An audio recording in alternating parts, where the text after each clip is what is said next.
Good morning, everybody. My name's Ace Cruz, and you're watching hollywoodceleb.tv. Today's guest is a homeless man here in the Philippines. Clyde. Well, let's welcome Clyde. You got your new wheelchair there, Clyde. Okay. Here we go. Here we go. This is Clyde, everybody. Hi, everybody. You know, you've got a really inspiring story that inspired me. Where exactly are you from originally? Originally from a little country in Central Africa called Rhodesia. I'm sure everybody's heard a lot of news about the takeover by the dictator Robert Mugabe. Did all my schooling there. I grew up in Rhodesia. I did my military training there. I met my wife there, blah, blah, blah. You know, I did everything in Rhodesia. Clyde has been homeless in the Philippines 12 years. Annalie Pelora, who was kind of like a saint or an angel that saved you from the rain, she found you in the middle of the rain. You had long hair and you were sleeping in the rain. Tell me about that day. Right.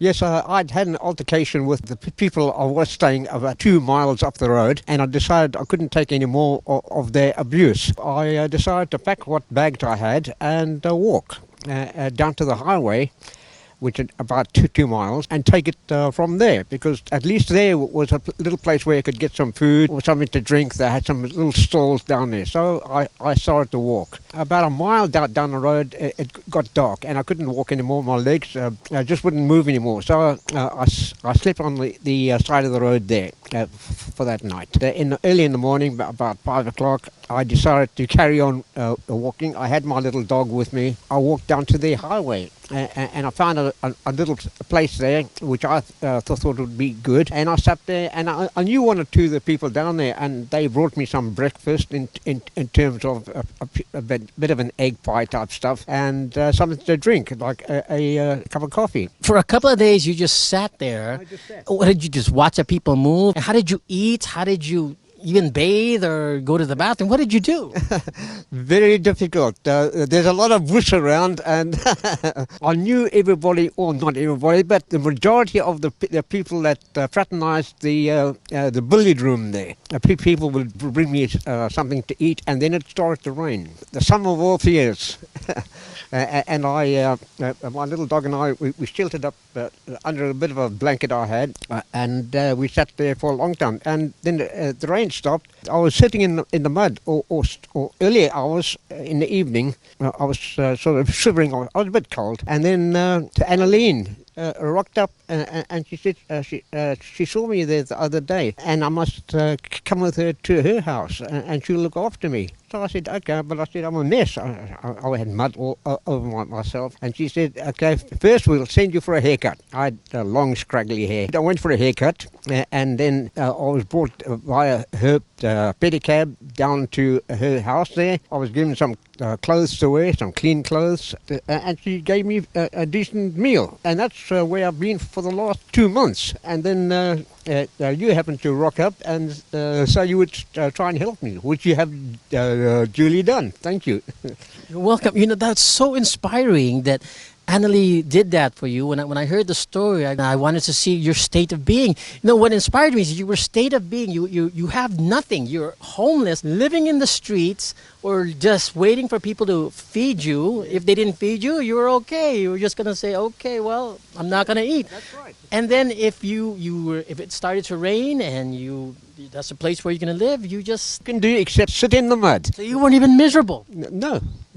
So what's the point of being miserable? Being miserable is a waste of time. That's why being miserable is just a completely waste of time. Right now, all over the world, there's a lot of people depressed. They just lost their job, but they still got a car. They still got food on their table. They still got a home. Right. And they're committing suicide, and they're completely miserable. Here you are, Clyde, with nothing. You don't even have a place to sleep. You're living in there shivering with no medicine, no family here in the Philippines, stuff, but you're not miserable. That's inspiring. The old story is, like my daddy used to say, never give up. It's always something waiting around the corner, being it good or bad. If it's bad, you can handle it. If it's good, that's good. I always anticipate something good happening to me. If that doesn't happen, I try and make something happen by shining my shoes. Everybody will say, "Oh, Clyde, you've got shiny shoes. At least I've done something." That's why I feel about things. I've got a little laptop computer here which I do a lot of writing on. I've written several books now, and that's what I've been doing for the last 2 months, until last week when my computer packed up, and it's packed up. So and now I just sit again. Clyde, tell me the time when Annalie first approached you. Who did you think this woman was? Correct. In my mind is, what does this woman want? Here I am, a broken down guy, sitting in the mud. What the hell does she want?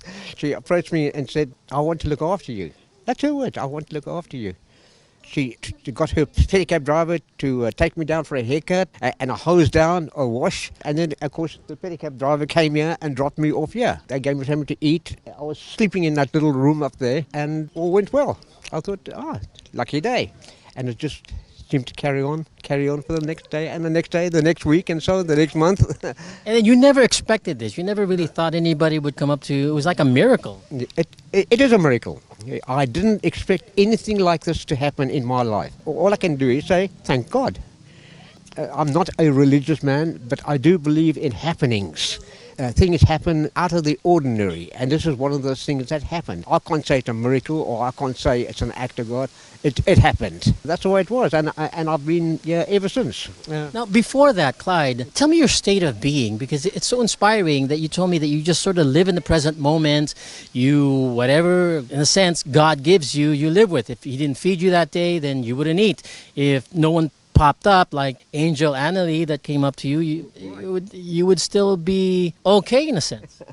Right. My frame of mind at the time was carry on. You know, there's nothing else you can do. All you can do is go with the flow and hope that things come right. That they surely did. And as you know, I've been here now for 2 odd months. And she's rejuvenated a little old hut down the back of the yard there, which I'm going to move in shortly. She didn't have to do this, you know. If she had not done this, my plans were to go out to a friend's house in a town way down there called Tambubu. Owns a resort down there, and we know each other pretty well. And he would have let me stay in the yard. And that was in the back of my mind, you know, okay, if this doesn't work, I must get down there. But it didn't have to work. Annalie was looking after me real well. And especially, how did you get around? Are both your feet broken? Yeah, I was crutches. I was given a set of crutches, and I used to go everywhere on crutches. Very painful. You also got a new wheelchair now. Yeah, a wheelchair, which was brought to me by that man there. He said, I can't see you struggling on crutches all the time. And he came home here one day and he had a wheelchair with him. He said, yeah. He also had a fan flashlight, torch, lantern, which cost an arm and a leg. You know, he said, that's for you as well. Wow. There's a lot of good Samaritans that are happening to you. Absolutely. You know, in the back of my mind, I always think of why.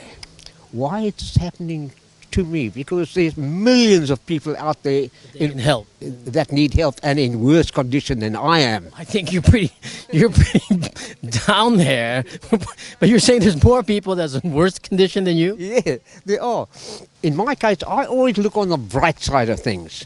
Something will happen tomorrow or the next day which will enhance my being, or enhance my life just a little bit.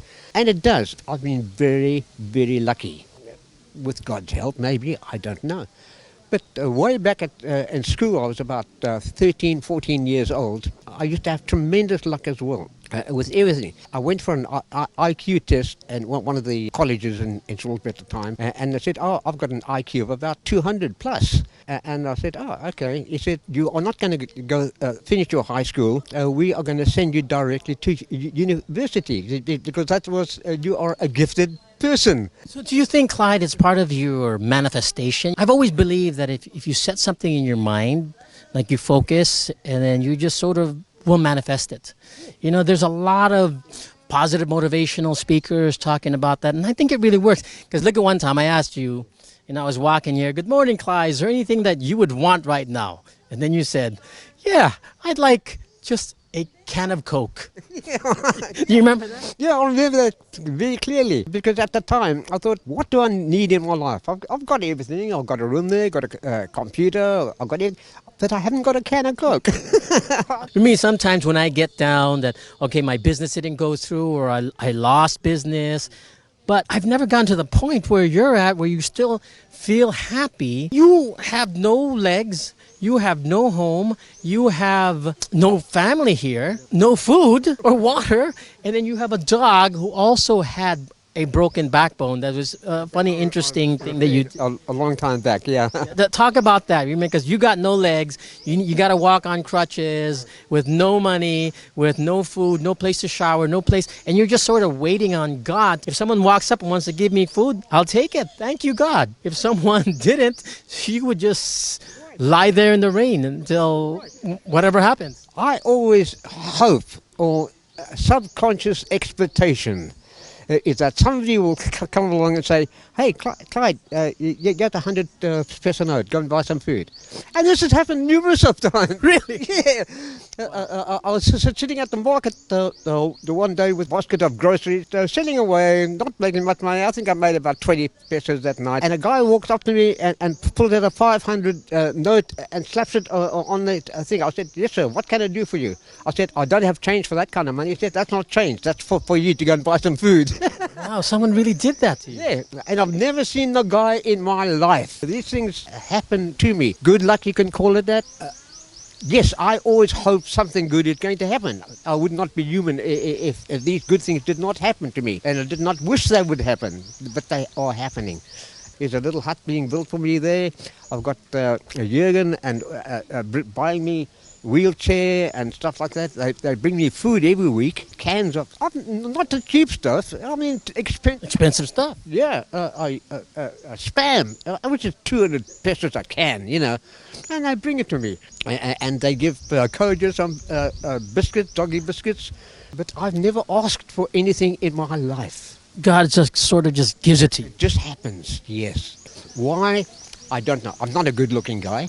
As a matter of fact, I look like a Frankenstein's monster.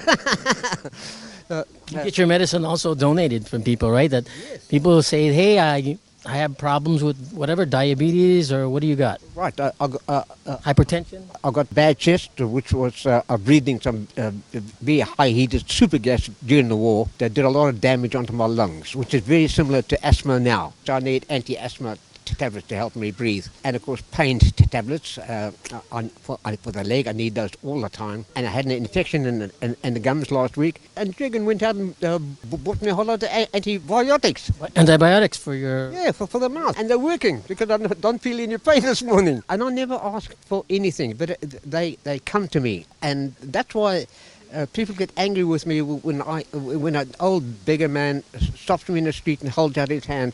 I dig in my pocket, whatever money I've got, I give it to you. Wow, that is such an amazing heart. So when you see people begging in the street, even though you don't have money, whatever the money that you do have, that is so honorable. I give it every time. I think that's why it's coming back to you. Well, they say in the books, what goes around comes around. It's I can't give you answers because I don't really know. All I know, it happens. It just happens. That's right.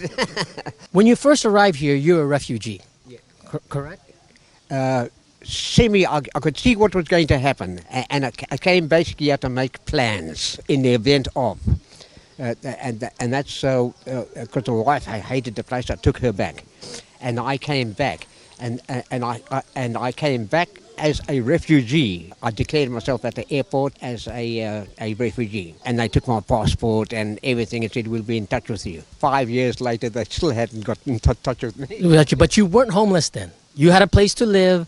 I wanted to know how you became homeless. I mean, first you're a martial artist. You were a doctor. You practiced doctor in Zimbabwe. And then the next is that you even wrote a book that is out right now on Amazon. That's correct. Now, how did you become homeless?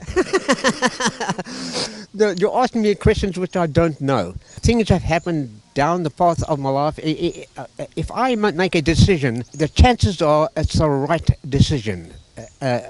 Maybe this is due to experience in life or whatever, but I always make good decisions. I've made some real boo-boos, believe me, some real bad moves. But anyway, I arrived there, and you say, I'm homeless. Yes, that's true. I had to earn money because the job at the hospital didn't work out. I didn't. So you were working at a hospital, the Negros Provincial Hospital. That's right. As a doctor? As a doctor. But that only lasted a few months because I didn't have the necessary paperwork to register as a doctor. They wanted me to rewrite my examinations and blah, blah, blah to get a Filipino license. And not only that, the insurance to become a doctor was extremely high. So then, okay, so you lost that job. I lost that job. What was the next one? How did you end up making money that turned you into homelessness? Right, and that is when I went to the market and sold vegetables on the pavement. And then in between that, a friend of mine said, why don't you go to the Solomon University? There's lots of students walking around that want to learn martial arts. And you are a 6th Dan martial artist. Why didn't you teach? And I really did this. I got some people together. The news got around that I was teaching martial arts. It took about 4 months, and I had a team of about 15 to 20 students. My legs were okay then. Do you think it was due to your legs that caused you to become homeless, where you couldn't earn anything? Because I had depleted all my finances. I had not a coin left to buy even a piece of food. So I had to do something. I came out there to my friend's house and I met a bunch of Filipino guys. And they used to feed me every day. Fish and this and that, from stuff they've caught off the beach and in their little boats they got. It was a good life, although it's a blur.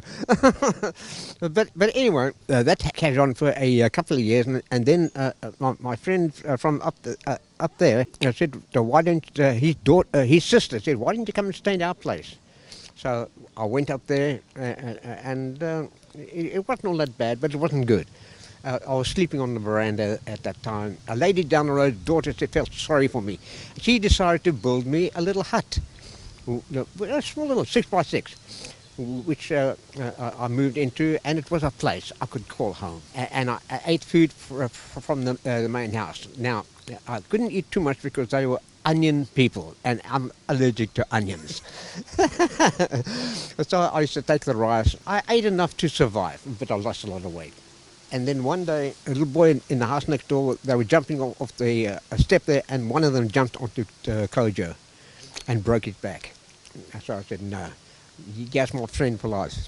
So that's how you met Kojo. You have, how long have you had this dog now that you're living together? 7 years now. 6 to 7 years, and you've been homeless for what, 12 years or so? That's right. And of course, I had to fix him out, so I cut a piece of bamboo in half, split it down the middle, made him a sort of shield, and tied it down. And I used to drag his back legs along, and I got hold of a little child's pram, and I took the back wheels off, so I strapped these onto the bamboo, and he used to drag himself around with back wheels. It's just so ironic that you have a dog that you help, because in the very beginning he didn't have 2 legs either. Yeah, that's right?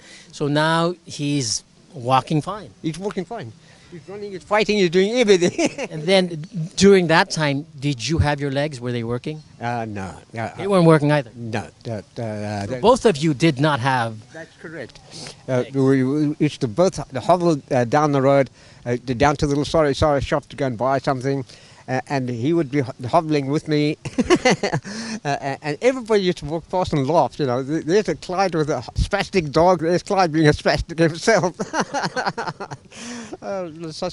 Well, anyway, I was there for several years, but the people up there got tired of me. I'd overstayed my welcome, as I call it. So how did they ask you to leave? They started to do things like. Paul, Danish guy, came down one day to sit with me, and he wanted me to do some electronic repairs. And he walked into my little room. All of a sudden, the current went off. Okay. And I looked at the house next door, and the light was burning. So I went across next door. I said, I've got no electricity. No electricity. Yeah. He said, we've turned it off. I said, why? He said, because Paul's here. Who's Paul? The guy next door. The Danish fella. Him and the house owner had a big fight. You know, and of course he told Paul he's not allowed onto his land, which my hut was on, and Paul must go. So every time Paul used to come past, he used to cut my electricity. that really put the crunch on it. But I had to get my own water. Now, you carry a 4-gallon drum of water with no legs. Almost impossible. It takes me 5 hours to get from Navagu, where there's a water tap, and back down the road. And you did it. And I did it. Okay, I love that story. There was a problem. You needed to get water and electricity at that point, correct? Yes. You didn't have legs. Basically walk, crawl, whatever, up to the water point, get water and walk. And that used to take me for 4 hours just to walk 1 kilometer. Yeah, but your state of being was, I just got to go get water. That's the inspiring thing about it. Because with somebody who has a big problem like that, they lost their job or they got an F on a test, and then they feel so bad. And then they commit suicide from it. Here you are with such a big problem, and you just says, go ahead and do it. I think that's the advice what you should give people. Yeah, my first thought when something like that happens is overcome the problem. There's always a way.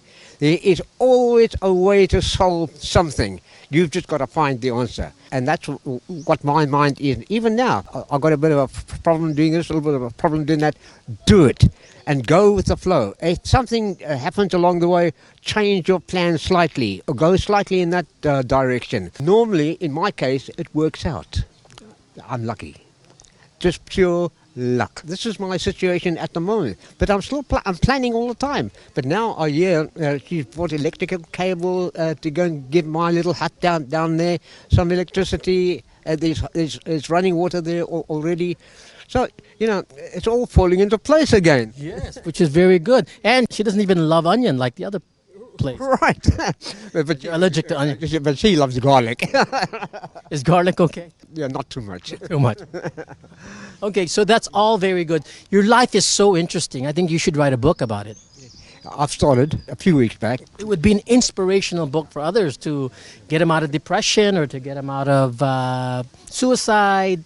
I think you can help a lot of people. Now tell us about your book. You have a book that you wrote in Zimbabwe? Yeah, this was called Tsunami. The first book I wrote was Tsunami. What inspired me to write the book, because I went to Sri Lanka to look at a business proposition. I was up in the mountains, tsunami struck in 2004. Thousands of people died, but I was up in the mountains, so I was lucky. It's on Amazon, Tsunami by Clyde Boyd Sutherland. That's right. And then you have another book called I Walk Alone. I Walk Alone. That was my journey from Rhodesia up through Africa, across the continent and down to the Philippines. So you haven't written one about being homeless in a foreign country called the Philippines. No, I've just started on that now. He has quite an experience being homeless here for 12 years. He's been here for 20 years, but 12 years of being homeless, and he was just relying on, let's say, God or on any angel that would help him to have a better life, but still being positive. Thank you all for watching. I've got to go. I think this is our end of our show, Clyde. It was such a great and inspiring person meeting you and having you into the show. Can you give one advice to somebody out there that might have it worse than you or not even half what you're going through? Never give up. No matter what your situation is, never give up, because around the corner, something good is waiting to happen. Normally. That's such good advice. Thank you also for watching. My name's Ace Cruz, and you're watching hollywoodceleb.tv. And look at our website on the Angel Warriors Foundation that we are putting together here in Zamboanguita, Philippines with Annalie Pelora. We are helping homeless people and orphans, homeless kids. See you next time. Bye-bye.